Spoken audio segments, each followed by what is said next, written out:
یہ کہانی ارمان اور رانی کی ہے۔ عید کا دوسرا دن قریب تھا۔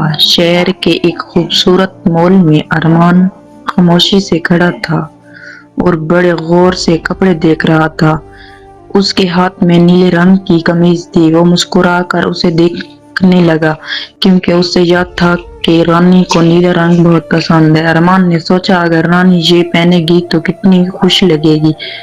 یہی خیال اس کے دل کو خوشی دے رہا تھا۔ اس نے بڑی محبت سے وہ قمیض منتخب کی، ساتھ ہی ایک نرم سا دوپٹہ اور خوبصورت سی چوڑیاں بھی لے لی۔ ہر چیز خریدتے وقت اس کے ذہن میں صرف رانی کی مسکراہٹ تھی۔ مال کی روشنائیوں اور لوگوں کی بھیڑ کے درمیان ارمان کے دل میں عجیب سی خوشی تھی۔ وہ جانتا تھا کہ تحفہ مہنگا ہونا ضروری نہیں ہوتا، اصل خوشی تو اپنوں کی پسند کو یاد رکھنے میں ہوتی ہے۔